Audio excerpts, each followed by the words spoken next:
In this video, we'll look at some basic trigonometry. So, first of all, notice that we have a triangle here that is a right triangle. I've made angle C the 90-degree angle. First, notice that we'll frequently label triangles in this manner. If capital C is this point, the side opposite it will be little c. Actually, we'll use that to be the length of the opposite side. What's the side opposite angle A? This side, little a. And the side opposite angle B is this side that has length little b. So hopefully you'll remember this from basic trigonometry. The sine of the angle A, remember that, it's a right triangle. So you just go opposite over hypotenuse. Opposite over hypotenuse. So it's going to be A over C.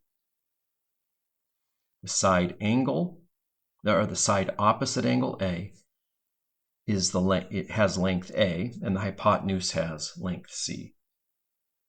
All right, what's the sine of B, of angle B, this angle right here? B over C, little b over little c. Then cosine is going to be adjacent, the side adjacent to angle A over the hypotenuse. So it's going to be, this is going to be little b over little c. And then the cosine of angle B is going to be the side adjacent, which is A, over the hypotenuse, which is C. And now let's look at the tangent, which is opposite over adjacent. So for angle A, it's going to be little a over b. And for tangent of angle B, it's going to be opposite over adjacent, b over a. Little b over little a. And then finally, something we all remember is the Pythagorean theorem.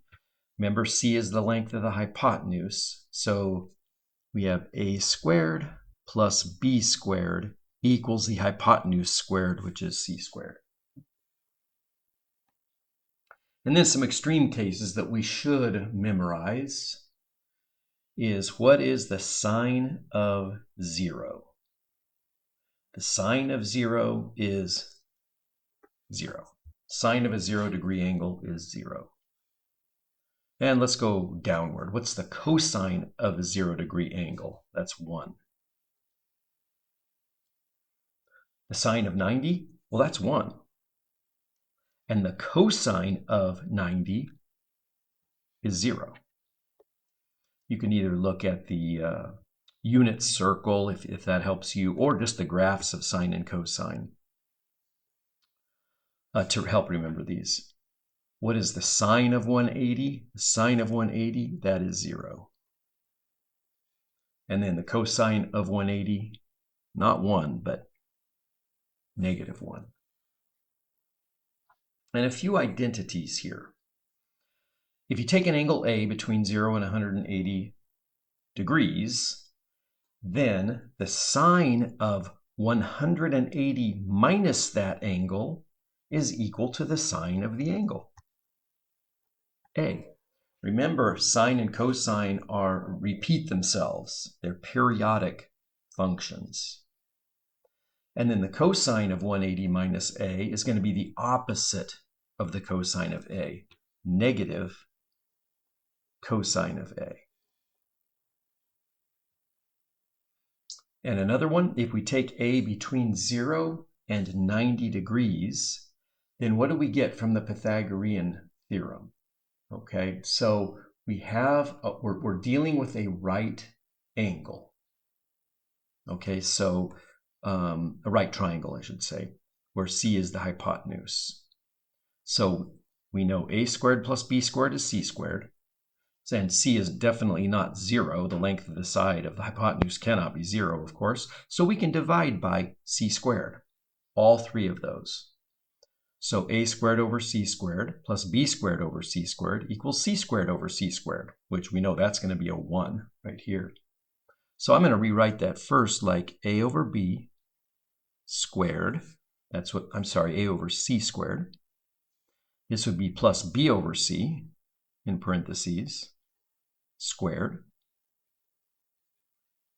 equals, and I'll go ahead and just write that as 1. 1 squared is 1. But what is a over c in a right triangle? A over c is the sine of a.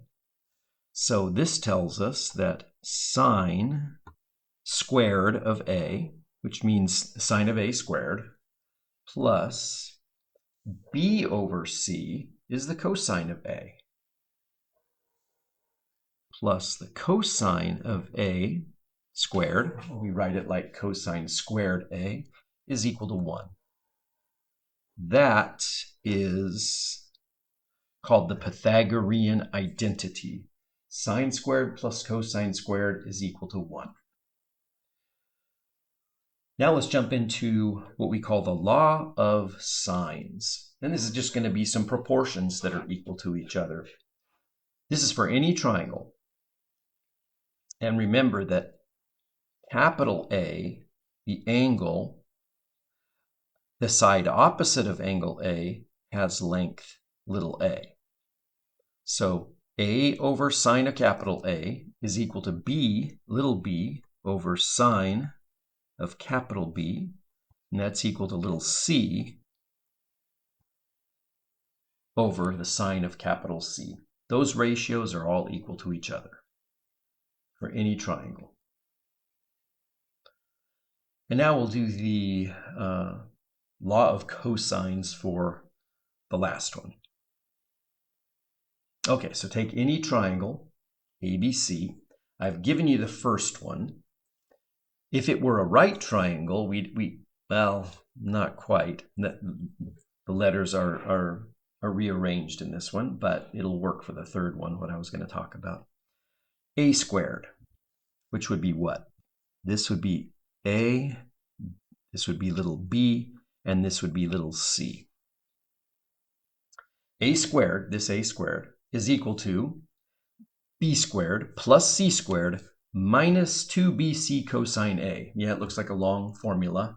And the next two statements, though, are going to be very similar to that. It's going to be b squared equals and c squared equals. So you start off by squaring the other two. So here's b squared. We're going to do a squared plus c squared. B squared is a squared plus c squared minus, and what do you think this is going to be? 2. I'm not going to do BC, but I'm going to do AC. And then cosine of capital B.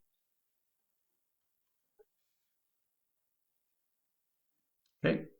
And then C squared, you could probably figure it out, is going to be A squared plus B squared minus 2AB times cosine capital C. So that is the law of cosines.